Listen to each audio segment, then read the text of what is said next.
Cipedang 24 Agustus 2024 Timur.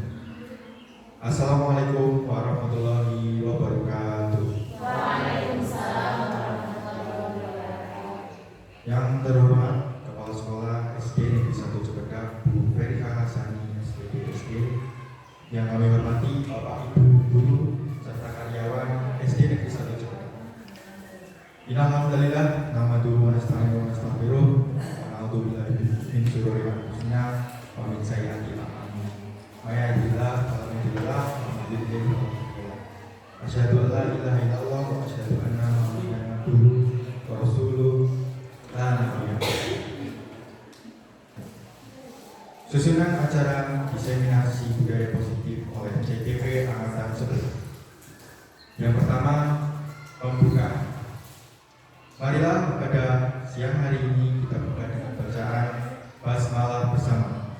Bismillahirrahmanirrahim. Acara kedua menyanyikan lagu Indonesia Raya dan Mars Purworejo. Hadirin dimohon untuk berdiri. Kepada yang bertugas dipersilakan.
duduk kembali.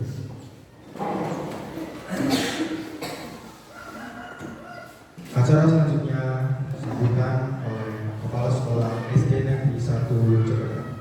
Kepada beliau Purwanika kami persilakan. Assalamualaikum warahmatullahi wabarakatuh. Yang kami hormati rekan-rekan CGP, Ibu Ika Setiana SPD dan Bapak Reno Ari Cahyo SPD. Yang kami hormati rekan-rekan guru SD Negeri 1 Jepedak. Pertama-tama marilah kita panjatkan puja dan puji syukur kehadirat Allah Subhanahu wa taala yang telah memberikan kita nikmat sehat sehingga pada siang hari ini kita bisa berkumpul bersama-sama dalam ruangan ini mengikuti kegiatan diseminasi budaya positif tanpa arah suatu apapun. Bapak Ibu yang kami hormati, kami ucapkan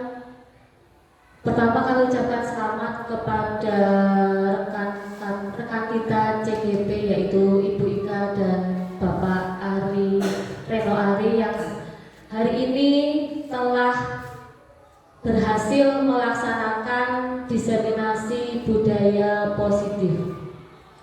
Namun sebelumnya kami dari pihak sekolah sangat mendukung sekali dengan adanya diseminasi budaya positif ini. Tentunya budaya positif ini sangat kita perlukan dalam rangka menciptakan lingkungan atau iklim yang mendukung kegiatan pembelajaran yang berpusat pada murid, di mana iklim yang baik ini bisa tercipta dengan adanya budaya-budaya positif yang bisa nanti kita terapkan ke depannya. Tentunya budaya positif ini tidak bisa langsung serta-merta kita ciptakan. Tentunya budaya positif ini membutuhkan waktu dan proses yang panjang dan juga kolaborasi kita bersama serta komitmen kita bersama untuk menciptakan adanya budaya positif ini, di mana pastinya budaya positif ini lahir dari kebiasaan-kebiasaan yang kita ciptakan. Kita sebagai pendidik tentunya sesuai dengan filosofi KD bahwa guru tugas kita adalah menuntut segala kodrat anak untuk mencapai kebahagiaan dan keselamatan setinggi-tingginya.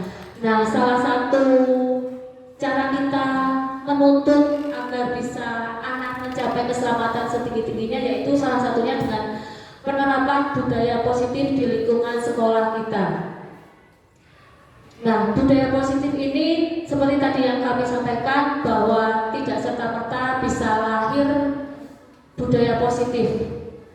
Pasti ada cara-cara atau langkah awal agar terciptanya budaya positif ini.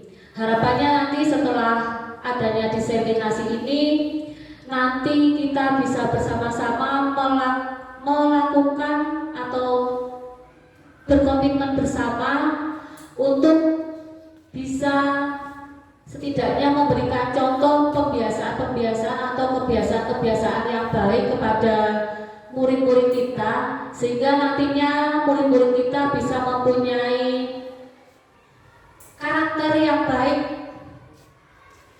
Karakter yang baik ini nantinya akan menghasilkan budaya yang baik juga.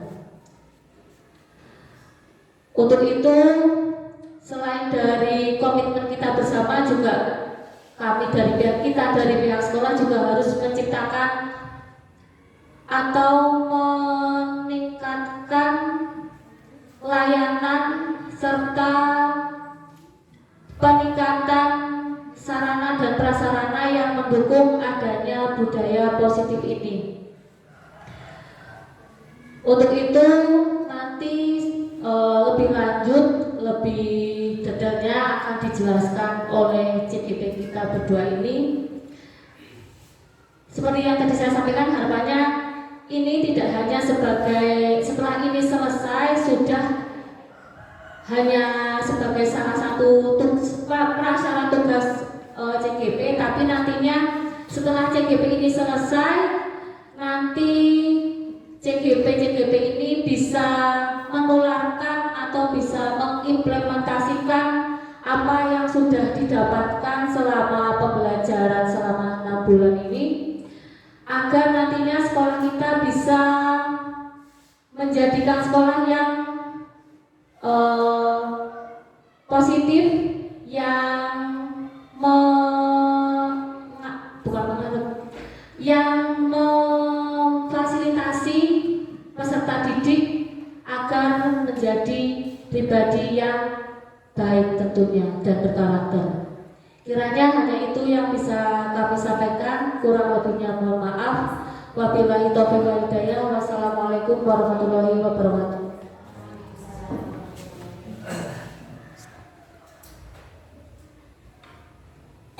Terima kasih kepada yaitu penyampaian materi oleh CGP Angkatan 11 kepada beliau Bapak Rino Cahyo Ari Wibowo dan Bu Ika Setiana, disilakan. Yes. Terima kasih kepada Bapak Ibu Guru sudah meluangkan waktu untuk datang ke penyampaian diseminasi budaya positif. Di sini kami akan menjelaskan terkait diseminasi budaya positif. Kita berkolaborasi dengan Bu Ika, nanti akan menyampaikan materi terkait dengan budaya positif. Baik, sebelum kita memasuki ke diseminasi budaya positif, ada sedikit speaking. Coba Bapak Ibu memikirkan 3 benda yang akan mereka bawa, yang akan Bapak Ibu bawa jika terdampar di pulau terpencil. Coba dituliskan di buku tulis 3 benda, seolah-olah Bapak Ibu tersesat di pulau terpencil. Kira-kira benda apa yang akan dibawa, yang akan yang akan di senjata lah ya, gitu. Coba dituliskan, nanti kami akan bertanya ke Bapak Ibu.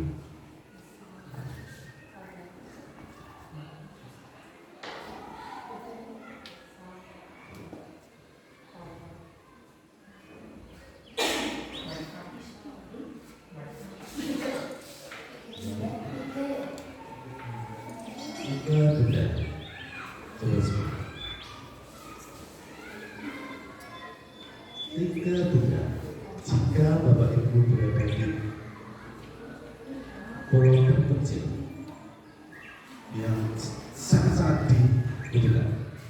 3 saja Pak. Ya, sudah? Baik. Dari buku kira-kira buku ini apa yang mau dibawa? Kompas. Terus?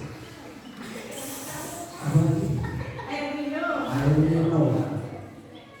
Satu lagi? Tenda. Baik sekali, berarti dia akan mau baik. Coba dari dulu ya, dulu. Apa dulu? Korek api sama pisau. Satu lagi apa? Oke, baik. Yang terakhir coba bayar. Apa bayar? HP, tali, satu lagi sepatu. Pasti Bapak Ibu mempunyai alasan kan kenapa Bapak Ibu memilih dari 3 benda itu. Coba nanti alasannya Bapak Ibu menjelaskan terkait 3 benda itu. Ya. Coba Bu Nurul tadi membawa korek api dan pisau, satu lagi HP.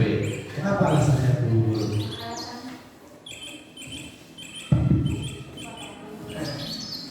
Alasan saya ketika tersesat atau terdampar di pulau terpencil membawa korek api, karena korek api merupakan sumber untuk menyalakan api untuk kita bisa memasak makanan. Dan di sana kan nanti ada tumbuh-tumbuhan, ada hewan yang bisa kita bakar seperti itu.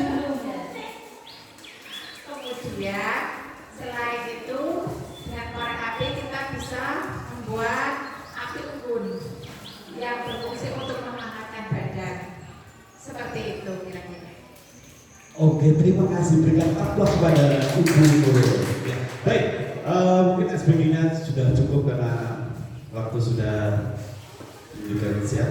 Baik, kita memasuki ke budaya positif Bapak Ibu. Ya. Budaya positif itu ternyata banyak sekali.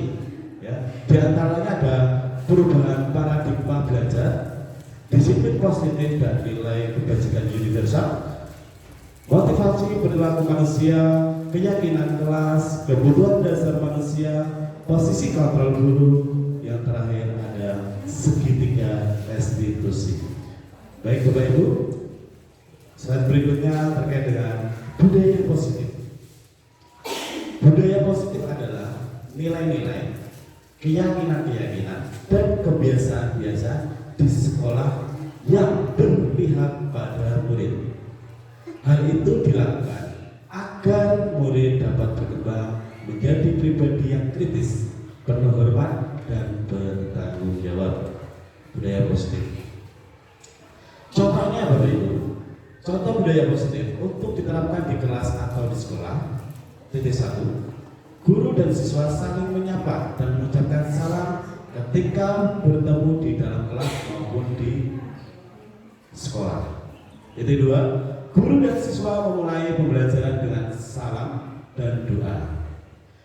Titik 3, guru dan siswa saling merefleksi dan mendoakan sebelum dan sesudah belajar. Selanjutnya ada pembelajaran dengan paradigma baru. Bapak Ibu yang hormati, pembelajaran dengan paradigma baru merupakan pembelajaran yang dirancang berdasarkan prinsip pembelajaran berdiferensiasi, sehingga murid belajar sesuai dengan kebutuhannya berdasarkan tahap perkembangan sesuai teori modern untuk mewujudkan profil pelajar Pancasila. Selanjutnya, miskonsepsi tentang teori kontrol. Yang satu, ilusi guru untuk mengontrol murid. Yang kedua, ilusi bahwa semua penguat positif, efektif, dan bermanfaat. Yang ketiga, ilusi bahwa kritik dan membuat rasa bersalah maupun menguatkan karakter. Mampu menguatkan karakter. Yang keempat, ilusi bahwa orang dewasa berhak memaksa. Ya. Menurut Stephen, ya, pada tahun 91 mengatakan bahwa bila kita ingin membuat kemajuan perlahan, sedikit-sedikit ubahlah sikap atau perilaku Anda. Namun, bila kita ingin memperbaiki cara-cara utama kita, maka kita perlu mengubah kerangka acuan kita. Ubahlah bagaimana Anda melihat dunia, bagaimana Anda berpikir tentang manusia. Ubahlah paradigma Anda, skema pemahaman, dan penjelasan aspek-aspek tertentu tentang realitas. Pengertian stimulus respon. Kesadaran akan paradigma yang ada sangat penting untuk menyadari bahwa pendekatan stimulus respon cenderung melihat perilaku seseorang sebagai reaksi langsung terhadap rangsangan eksternal. Hal ini mengimplikasikan bahwa individu tidak memiliki kendali penuh atas tindakan mereka dan cenderung merespon situasi dengan cara yang terprogram.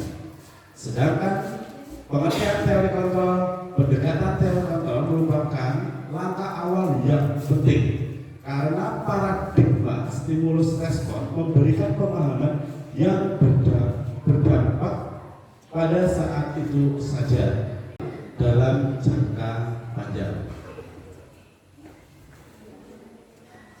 Mengubah paradigma stimulus respon ke pendekatan teori kontrol. Baik Bapak Ibu, bahwa di sini ada stimulus respon dan teori kontrol, ya. Kita coba mengubah orang agar berpandangan sama dengan kita. Itu menurut stimulus respon. Sedangkan menurut teori kontrol, kita berusaha memahami pandangan orang lain tentang dunia. Perilaku buruk dilihat sebagai suatu kesalahan. Itu menurut stimulus respon. Nah, menurut teori kontrol, semua perilaku memiliki tujuan. Orang lain bisa mengontrol saya. Teori kontrol, hanya Anda yang bisa mengontrol diri Anda. Saya bisa mengontrol orang lain. Teori kontrol, Anda tidak bisa mengontrol orang lain. Pemaksaan ada pada saat rujukan gagal. Teori kontrol, kolaborasi dan konsensus menciptakan pilihan-pilihan baru. Yang terakhir, modal berpikir menang atau kalah. Menurut teori kontrol, modal berpikir menang-menang. Nah, baik Bapak Ibu, selanjutnya ada pertanyaan tematik. Apakah Bapak Ibu setuju dengan pertanyaan ini? Ya, pernyataan bukan pertanyaan, pernyataan. Baik. Yang ke-1, hukum dapat mendisiplinkan anak. Menurut Pak Toto, setuju atau tidak? Iya, setuju. Baik, menurut Pak Toto. Untuk yang kedua, pemberian hukuman dengan hal positif seperti membaca atau membersihkan halaman sekolah dapat meningkatkan kedisiplinan anak. Menurut Bu Dinarti, setuju atau tidak? Setuju. Baik, setuju. Yang terakhir, yang ketiga, memberikan penghargaan dapat meningkatkan motivasi belajar anak. Menurut Bu Nurjana, setuju atau tidak? Ya. Baik, setuju. Baik, dari ketiga Bapak Ibu itu semuanya setuju. Baik, untuk mungkin lebih jelasnya kita akan membahas terkait dengan kedisiplinan, ya. Disiplin positif. Nah, bahwa disiplin itu berasal dari kata disiplina. Ya. Mungkin ada putra Bapak Ibu yang namanya disiplina. Baik, yang artinya belajar disiplin mengacu pada disiplin diri yang memiliki tanggung jawab terhadap apa yang dilakukan berdasarkan nilai-nilai yang diyakini. Disiplin positif merupakan salah satu cara penerapan disiplin yang bertujuan untuk menumbuhkan kesadaran serta memberdayakan murid tanpa imbalan, penghargaan, ancaman atau hukuman. Nah, sebagai pendidik, ya kita ini ya Bapak Ibu guru, tujuan kita adalah menciptakan murid yang memiliki disiplin diri sehingga mereka berperilaku mengacu pada nilai-nilai kebijakan universal dan memiliki motivasi intrinsik dalam perubahan perilaku ke arah yang lebih baik. Harapan Bapak Ibu seperti itu, mempunyai murid yang disiplin. Penerapan disiplin positif ada dua. Yang satu, menciptakan lingkungan yang positif. Setiap warga sekolah kita dan pemangku kepentingan perlu saling mendukung, menghayati dan menerapkan nilai-nilai kebijakan yang telah disepakati Yang kedua, menciptakan lingkungan yang positif. Setiap warga sekolah dan pemangku kepentingan perlu saling mendukung, menghayati, dan menerapkan nilai-nilai kebajikan yang telah disepakati bersama. Baik, slide berikutnya ini menurut Ki Hajar Dewantara ya Pak Ibu. Di mana ada kemerdekaan, di situ harus ada disiplin yang kuat. Sungguh pun disiplin itu bersifat self disiplin, yaitu kita sendiri yang mewajibkan kita dengan sekeras-kerasnya. Tetapi itu sama saja, sebab jikalau kita tidak cakap melakukan self disiplin,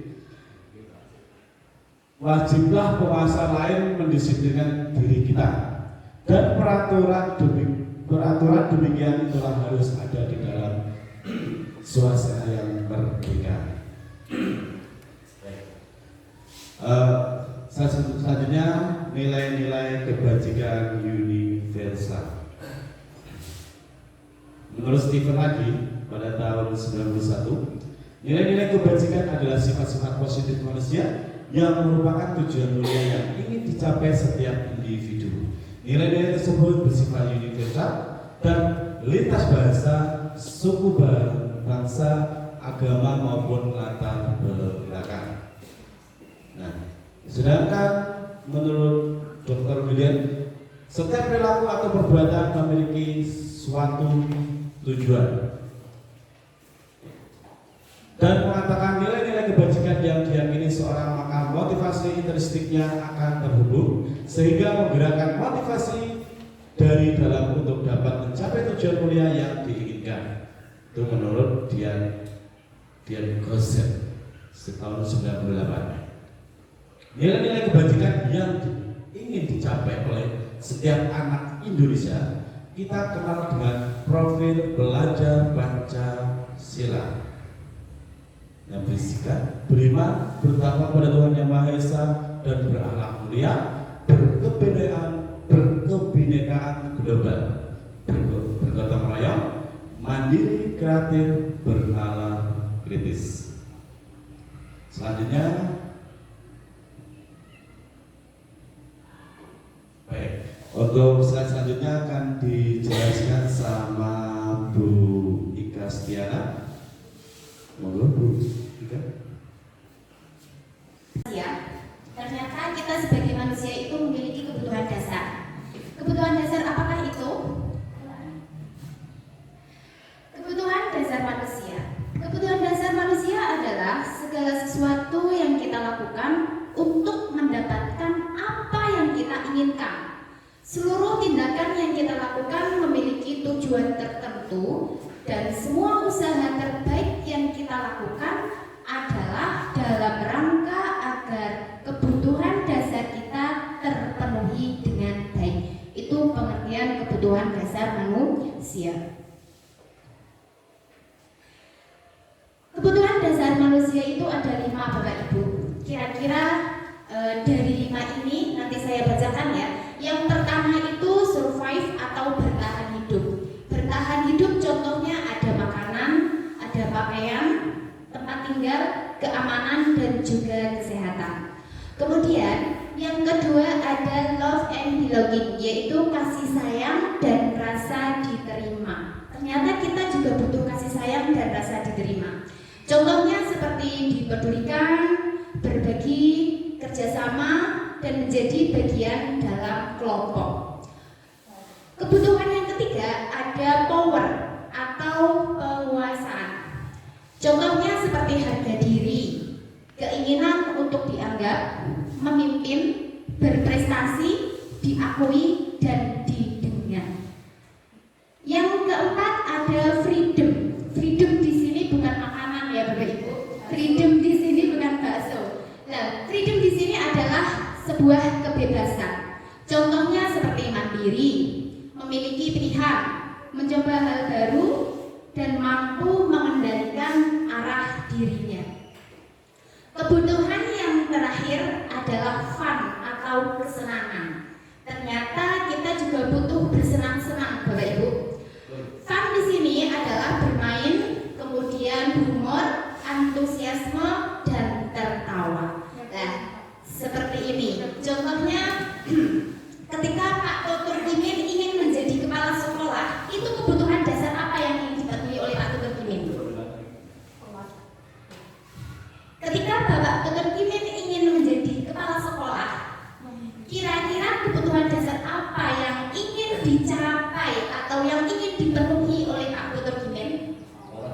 Iya, sebuah penguasaan.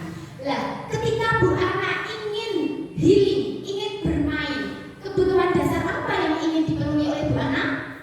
Fun, iya, bersenang-senang. Jadi kita sebagai manusia itu memiliki atau membutuhkan 5 kebutuhan dasar. Selanjutnya ada motivasi perilaku manusia.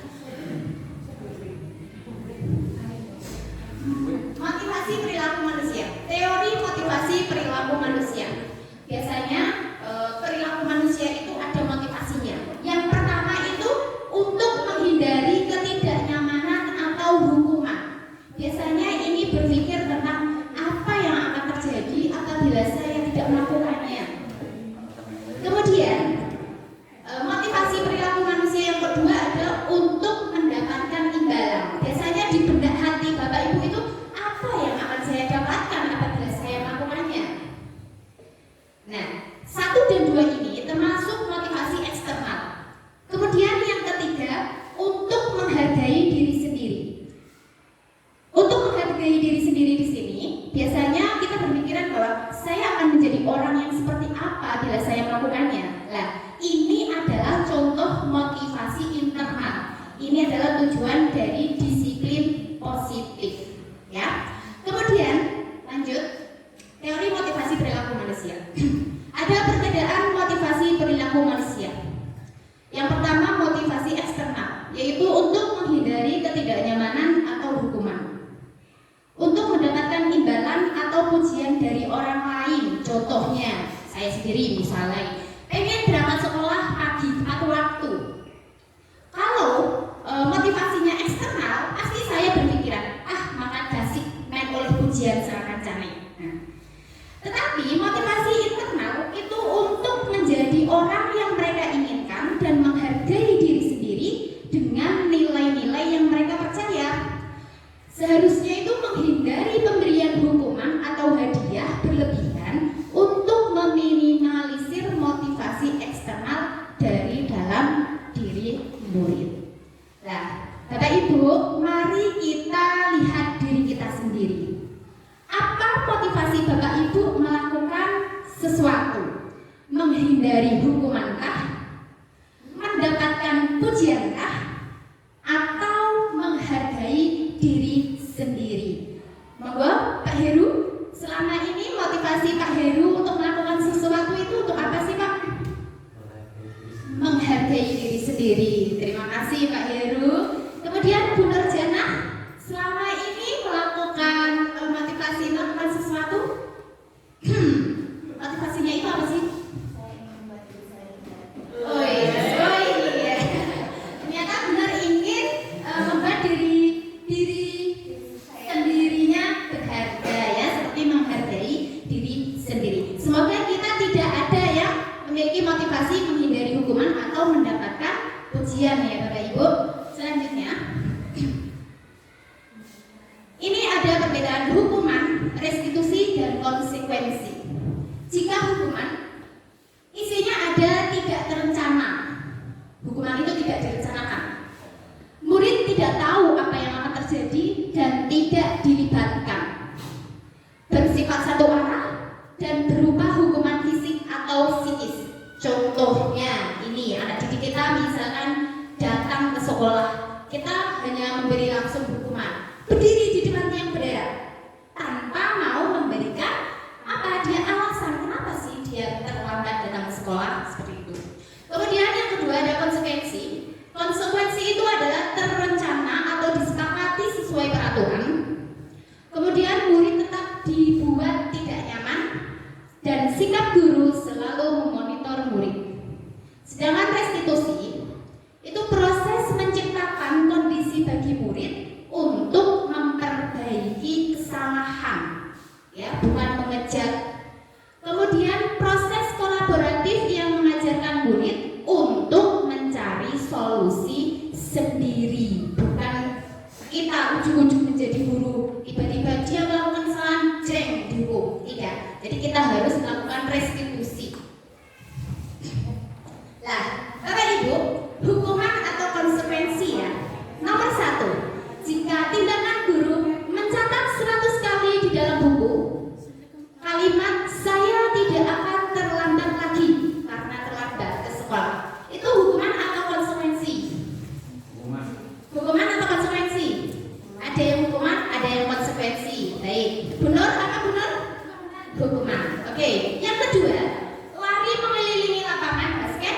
kali karena terlambat hadir sekolah, itu suatu hukuman atau konsekuensi Bapak Ibu?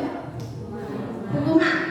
Yang ketiga, murid diminta untuk push up 15 kali karena tidak menggunakan topi saat upacara. Hukumankah atau konsekuensi? Hukuman. Yang keempat, menggantikan kertas tugas teman yang telah dicoret-coret. Hukuman atau konsekuensi? Konsekuensi. Yang kelima, membersihkan tumpahan air di meja tulis karena tersenggol pada saat belajar. Ini sebuah hukuman atau konsekuensi Bapak Ibu? Konsekuensi. Kemudian yang keenam, murid disuruh untuk tidak mengenakan sepatu seharian karena tidak menggunakan sepatu hitam di sekolah. Hukumankah atau konsekuensi? Hukuman. Yang ketujuh, lari mengelilingi lapangan basket 2 kali karena terlambat 10 menit saat pelajaran olahraga. Hukumankah atau konsekuensi Bapak Ibu? Konsekuensi kata Pak Ovan. Baiklah, mari kita lihat jawaban berikut ini. Ternyata ini Bapak Ibu, ya. Perbedaan antara hukuman dan konsekuensi. Selanjutnya ada perbedaan hukuman dan konsekuensi. Hukuman itu sesuatu yang menyakitkan harus terjadi. Sedangkan konsekuensi sesuatu harus terjadi. Kemudian membuat anak sakit fisik maupun hati untuk jangka waktu panjang. Konsekuensinya adalah membuat anak merasa tidak nyaman dalam jangka waktu panjang. Dan ternyata hukuman itu membuat anak sakit hati Bapak Ibu. Kemudian anak membenci kedisiplinan. Jadi ketika kita beri hukuman, anak itu membenci kedisiplinan. Konsekuensi adalah anak menghargai disiplin. Ya, ketika kita menerapkan konsekuensi, maka anak tersebut akan menghargai disiplin. Selanjutnya adalah paksaan. Ya, hukuman itu adalah paksaan. Kalau konsekuensi, stimulus tanggapan. Hukuman mendorong anak menyakiti diri sendiri, sedangkan konsekuensi mendorong anak agar mudah menyesuaikan diri. Konsep diri yang buruk menjadi konsep diri yang baik. Anak belajar untuk menyembunyikan kesalahan. Biasanya nek ada hukuman, anak itu malah akan belajar menyembunyikan kesalahannya. Nek konsekuensi, anak belajar untuk mematuhi peraturan. Yang terakhir, marah, rasa bersalah, dipermalukan, merasa tak dihargai. Ketika anak dihukum, pasti akan merasa marah, malu, tidak dihargai, dipermalukan ya. Lanjut, ada kehilangan hak, dibuat tidak nyaman, diasingkan untuk sementara, time out, itu konsekuensinya. Sekarang ada 5 posisi kontrol. Tadi ada 5 kebutuhan dasar manusia. Sekarang ada 5 posisi kontrol. Mari kita simak video berikut ini.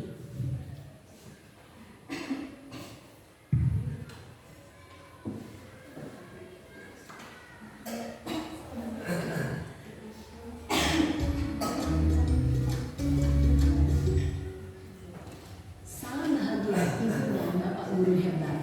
Dalam penerapan disiplin positif restitusi, salah satu program yang dikembangkan adalah 5 posisi kontrol. 5 posisi kontrol dalam restitusi adalah proses perjalanan seorang pendidik agar dapat mengenali dirinya.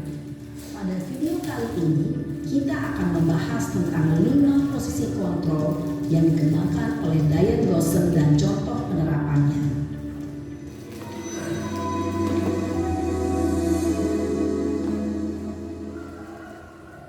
5 posisi kontrol itu adalah 1. Posisi penghukum, 2. Posisi pembuat rasa bersalah, 3. Posisi teman, 4. Posisi pemantau atau monitor, dan 5. posisi manajer.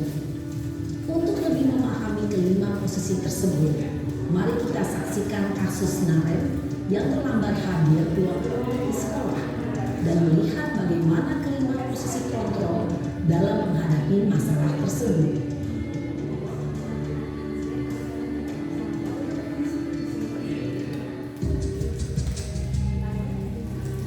Posisi yang pertama, posisi penghukum ya Bapak Ibu.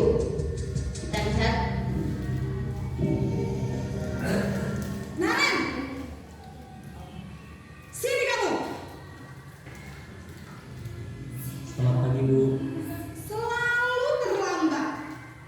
Kamu deh, pasti Betul. terlambat. Maaf Bu. Ya, kata saya. Apa coba? Alasan kamu apa lagi? Kapan sih kamu tidak terlambat? Malas sekali ya kamu jadi anak. Saya Dasar pemalas. Gak kapok-kapok sih kamu. Sudah berapa kali terlambat? Sana, kamu keliling lapangan basket 2 kali. kenapa saya harus pilih lapangan basket Bu? Kenapa? Kamu melawan ibu. Berani-beraninya jawab. Sudah terlambat, masih berani jawab pula. Sekarang, keliling lapangan basket 5 kali sekalian. Biar kapok. Cepat. Pergi sana ke lapangan basket. Posisi penghukum biasanya berbicara dengan nada tinggi, menghardik, menunjuk-nunjuk, menyakiti, dan menyindir. Hukuman bisa berupa fisik maupun psikis. Ibu dan bapak guru hebat. Dampak yang terjadi pada murid ketika guru berada pada posisi penghukum adalah murid cenderung akan memberontak, bahkan menyimpan dendam.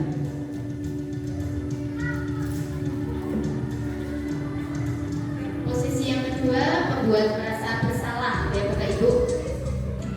Ternyata setelah merefleksikan, saya sering merasa membuat merasa bersalah. Naren, Selamat pagi Bu. Naren. Kenapa terlambat lagi, nak? Ya Tuhan, Naren. Kamu senang ya bikin ibu susah ya? Kalau kamu terlambat lagi, nanti ibu yang ditegur bapak kepala sekolah, nak. Disangka ibu tidak bisa membina kamu. Duh, gimana ini? Maaf Bu. Duh, Gusti Naren. Kamu suka ya kalau ibu tegur bapak kepala sekolah? Terus, sekarang ibu harus tulis apa ini di buku absen? Ini kamu sudah sering terlambat loh. Ibu harus apa coba? Maaf Bu. Maaf sekali. Ya sudah, Perhatikan ada bicaranya. ya Pak ya. Ibu tidak akan marah lagi kalau begini terus. Bisa jantungan kalau ibu ditegur bapak kepala sekolah. Sana cepat kelas. Maaf ya Bu. Maaf sekali. Posisi pembuat rasa bersalah berbicara dengan nada tenang, cenderung menyenangkan. Namun kata-kata yang diutarakan membuat murid merasa menjadi orang yang gagal, memandang buruk dirinya sendiri, merasa tidak berharga, dan tidak sanggup membahagiakan orang lain. Ketika guru mengambil posisi pembuat rasa bersalah, murid akan menganggap dirinya yang bersalah dan ia akan menyimpan emosi negatif tersebut di dalam dirinya. Posisi yang ketiga ada posisi teman. Naren lagi.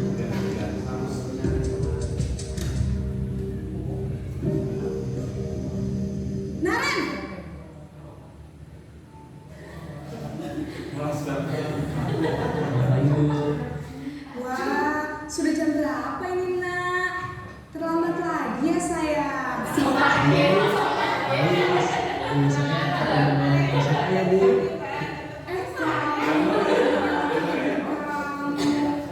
Kamu bukannya anak yang larinya paling kencang. Kok terlambat sih? Iya Bu. Saya memang terlambat bangun tadi. Jadi biarpun saya lari kencang tetap gak kekejar Bu. Ya sudah sana, nanti lain kali larinya lebih kencang lagi ya, biar gak terlambat lagi. Bikin seneng ibu, demi ibu, bisa kan? Bisa Bu. Ya sudah sekarang masuk kelas, ibu beresin urusan absen kamu. Kamu ini ada-ada saja. Dalam posisi teman, guru berbicara dengan nada suara ramah, akrab, cenderung bersenda gurau untuk menjaga suasana tetap santai. Murid akan merasa senang, aman, dan akrab dengan guru. Identitas yang tercipta adalah identitas sukses atau berhasil. Namun, perlu diingat, karena ini masih dorongan eksternal, maka ada faktor ketergantungan dari murid kepada orang tertentu. Di sini guru aksennya, sehingga di lain waktu murid bisa berperilaku baik, namun hanya kepada orang-orang tertentu saja.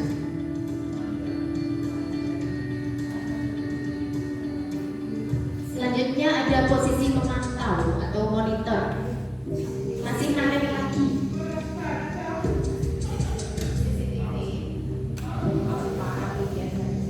Naren,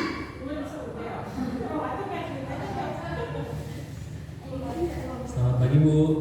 Naren, apa peraturan sekolah kita tentang jam berapa kita harus masuk sekolah, nak? Kita harus di sekolah jam 7 Bu.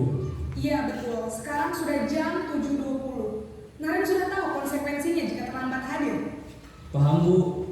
Saya harus tinggal kelas pas jam istirahat selama 20 menit. Iya benar, konsekuensinya demikian. Jadi nanti jam 9.30 pas istirahat, kamu harus tinggal di kelas, kerjakan tugas tambahan untuk ketertinggalan kamu, ya? Baik Bu. Posisi pemantau mengandalkan penghitungan atau data untuk mengontrol murid. Guru mengarahkan murid berdasarkan peraturan dan konsekuensi. Seorang pemantau menunjukkan bahasa tubuh dan ekspresi wajah yang datar dan cenderung formal.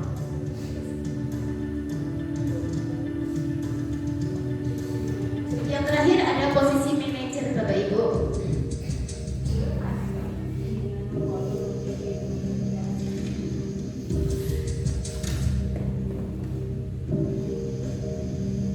Naren,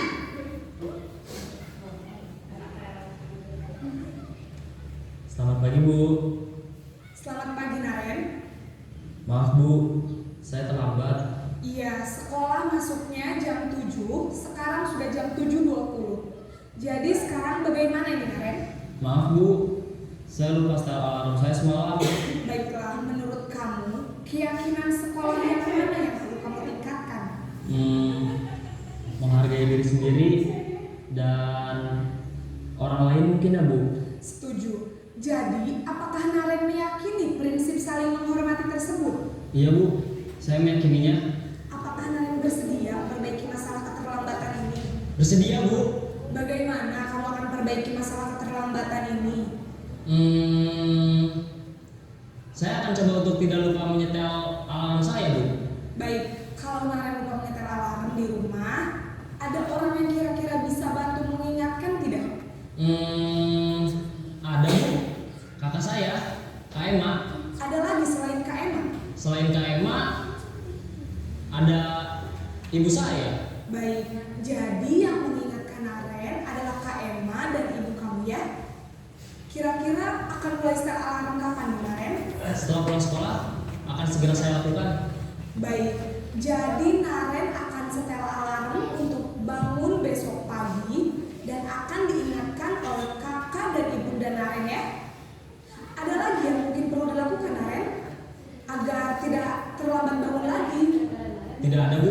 Baik Naren, terima kasih untuk kerjasama kamu. Sekarang kamu turun kembali ke kelas untuk belajar. Baik Bu, terima kasih. Posisi manajer adalah posisi kontrol yang disarankan untuk membimbing murid memiliki sikap disiplin yang positif, yaitu murid yang mandiri, bertanggung jawab, dan dapat memecahkan masalah. Tujuan dari posisi ini adalah agar murid dapat berefleksi atas tindakannya Guru akan dengan tulus memberikan pertanyaan-pertanyaan bermakna sehingga membuat murid dapat belajar dari kesalahannya dan mencari sebuah solusi untuk menyelesaikannya. Ibu dan Bapak guru hebat, setelah mengamati adegan kelima posisi kontrol tadi, kira-kira posisi mana yang paling ideal? Posisi mana yang dapat menunjang motivasi intrinsik murid? Ya, tentu posisi manajer. Posisi ini memang posisi ideal yang ingin dituju setiap pendidik. Pada posisi inilah, guru dapat menerapkan disiplin positif yang berpihak pada murid, yang memerdekakan murid. Perjalanan seorang pendidik tentunya tidak mudah untuk sampai pada posisi seorang manajer. Namun, tujuan kita pasti, yaitu menciptakan murid-murid yang mandiri, merdeka, dan bertanggung jawab. Semoga penggambaran 5 posisi kontrol yang telah diperlihatkan ini dapat menjadi ajang refleksi bagi itu. Yang pertama ada apa Bapak Ibu?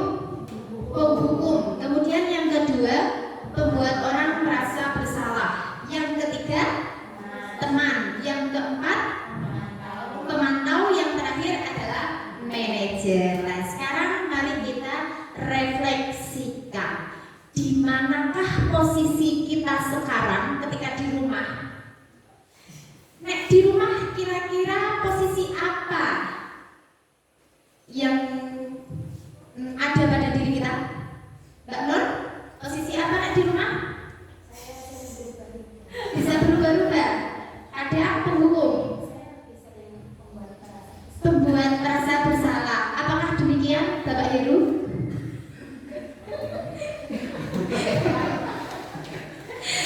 Kemudian, di mana posisi kita sekarang ketika berada di tempat kerja atau di sekolah? Posisi apa Bu Bin? Penghukum. Sepertinya setelah kita merefleksikan diri kita sendiri, banyak sekali posisi kita berada di posisi penghukum. Ya, sedangkan paling baik itu adalah posisi manajer, ya. Kalau untuk diri saya sendiri, saya mengakui bahwa saya adalah pembuat rasa bersalah. Saya sering sekali membuat orang merasa bersalah. Kemudian lanjut Pak, sadar diri itu penting. Nah, ini ada posisi kontrol. Apakah aku? Nah, tadi kan posisi kontrol ada berapa Bapak Ibu? 5. Yang pertama apa tadi? Penghukum, pembuat merasa bersalah, teman, pengontrol, pemantau, manajer. Ya. Nah, yang pertama, saya kecewa sekali dengan kamu. Patuhi aturan saya atau awas kamu ya. Apa rencanamu untuk menyelesaikan masalah ini?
bisa dengan datang tepat waktu. Bisa lagi jangan buang sampah sembarangan. Nah, kita ubah menjadi kalimat positif, menjadi menjaga kebersihan atau buang sampah pada tempatnya. Nah, yang kelima adalah menyepakati keyakinan kelas, ya. Lanjut. Nah, dari peraturan kelas, ketika kita membuat peraturan kelas akan menjadi keyakinan kelas. Keyakinan kelas itu akan menjadi lingkungan positif yang akhirnya akan berubah menjadi budaya yang positif. Ini ada contoh dokumentasi keyakinan kelas. Semoga bisa diputar dan bisa disaksikan bersama-sama.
Restitusi adalah proses kolaboratif yang mengajarkan murid untuk mencari solusi masalah mereka dan membantu murid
Segitiga restitusi adalah suatu proses dialog yang dijalankan oleh guru agar dapat menghasilkan murid yang mandiri dan bertanggung jawab. Di sini ada tahap segitiga restitusi. Yang pertama adalah menstabilkan identitas, yang kedua menanyakan keyakinan kelas, dan yang ketiga memvalidasi tindakan yang salah. Menstabilkan identitas berdasarkan prinsip membuat kesalahan adalah bagian dari proses pembelajaran. Nah, jadi ketika ada anak yang melakukan kesalahan, yang pertama kita lakukan adalah menstabilkan identitas, yaitu bagian dari membuat kesalahan adalah bagian dari proses pembelajaran. Biasanya berkata seperti ini, berbuat salah itu wajar, atau bisa juga tidak ada manusia yang sempurna. Bisa juga Bapak Ibu juga pernah melakukan kesalahan itu, atau juga Ibu Bapak tidak mau mencari siapa yang salah, tapi Ibu Bapak ingin mencari solusi dari permasalahan ini. Yang terakhir ada juga berkata begini, kamu berhak merasa begitu. Dan itu adalah salah satu contoh dari menstabilkan identitas. Yang kedua adalah validasi tindakan yang salah. Nah, perilaku validasi tindakan yang salah di sini adalah berupaya memenuhi suatu kebutuhan tertentu. Setelah tadi menstabilkan identitas, kemudian ada validasi tindakan yang salah. Biasanya berkata seperti ini, kamu pasti punya alasan mengapa melakukan hal ini. Padahal kamu bisa melakukan yang lebih buruk dari ini ya. Kamu patut bangga karena telah melindungi sesuatu yang penting buatmu. Atau juga bahkan bisa kamu melakukannya karena mempertahankan sesuatu yang penting bagimu. Nah, ini untuk memenuhi suatu kebutuhan tertentu, validasi tindakan yang salah. Dan yang terakhir adalah menanyakan keyakinan. Nah, berdasarkan prinsip teori kontrol bahwa pada dasarnya kita termotivasi secara intrinsik, bukan ekstrinsik ya. Biasanya berkata seperti ini, apa keyakinan kelas kita?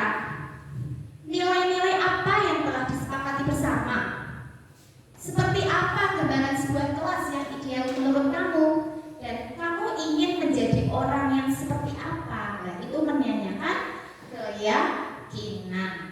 Ini ada 3 tahapan berdasarkan teori kontrol ya. Langkah pertama tadi menstabilkan identitas. Teori kontrolnya adalah kita semua akan melakukan hal terbaik yang bisa kita lakukan. Nah, validasi tindakan yang salah itu semua perilaku memiliki alasan. Dan yang ketiga menanyakan keyakinan, kita semua memiliki motivasi internal. Ini ada contoh restitusi dari rekan saya CGP Angkatan 11. Mari kita simak video berikut ini. Mas Afan, tahu nggak kenapa Pak Guru panggil ke sini? Apa alasannya?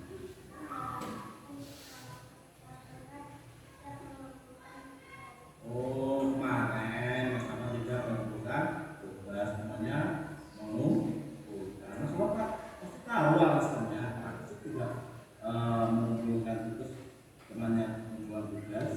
Apa alasannya? Mas Afan, apa? Kalau Mas Afan mau direstitusi karena apa ya?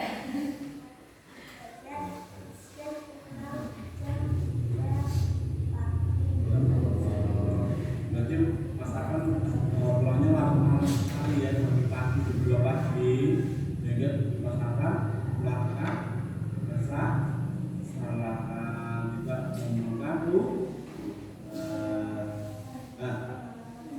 Menurut Mas Afan, tindakan Mas Afan itu sudah masuk ke keyakinan kelas kita belum?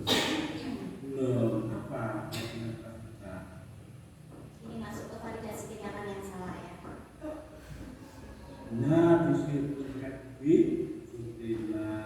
ya, di situ tidak mengumpulkan tuh. Mas Afan, karena Mas Afan sudah sedikit dan melakukan kesalahan ya. Keyakinan kelas, maka Mas Afan tahu nggak solusinya?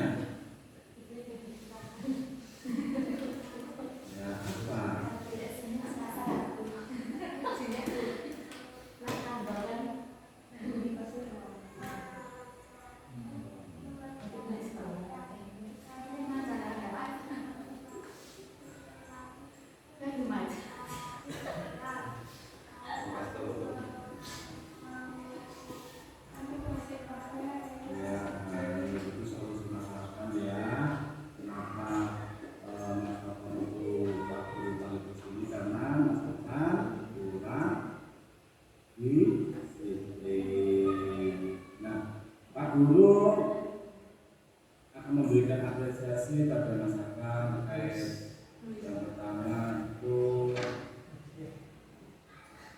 sudah mau bertanggung jawab kesalahannya. Yang terakhir memberikan apresiasi kepada murid. Lagi hingga setelah ada tugas yang diberikan masyarakat lebih fokus ya untuk bisa disiplin, ya. Gak usah tegang, gak usah bingung, ya. Assalamualaikum warahmatullahi wabarakatuh. Nama saya Ini setelah diberikan restitusi oleh guru kelas. Tanggapan saya setelah berdiskusi dengan Pak Guru Rino adalah senang karena mendapatkan solusi dari masalah saya. Wassalamualaikum warahmatullahi wabarakatuh. Yaitu testimoni dari guru yang sudah melakukan restitusi. Terima kasih kirasi yang dapat kami sampaikan. Banyak kekurangan, kesalahan, kekhilafan kami, saya dan rekan CGP Pak Rino Cahyo Ariwibowo, mohon maaf yang setulus-tulusnya. Kami akhiri, billahi taufiq wal hidayah. Wassalamualaikum warahmatullahi wabarakatuh.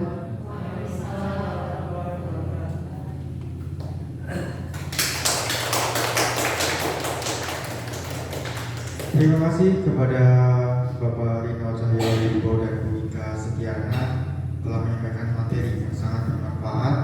Semoga bisa diterapkan dalam pembelajaran kita semuanya dalam pembelajaran sehari-hari. Selanjutnya, memasuki acara yang terakhir yaitu penutup. Marilah pertemuan pada siang hari ini kita tutup dengan bacaan hamdalah bersama-sama.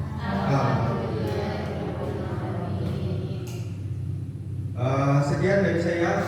Apabila ada kesalahan dalam menyampaikan membawa acara pada siang hari ini, kami mohon maaf. Apabila itu ada, wassalamualaikum warahmatullahi wabarakatuh. Selanjutnya kita boleh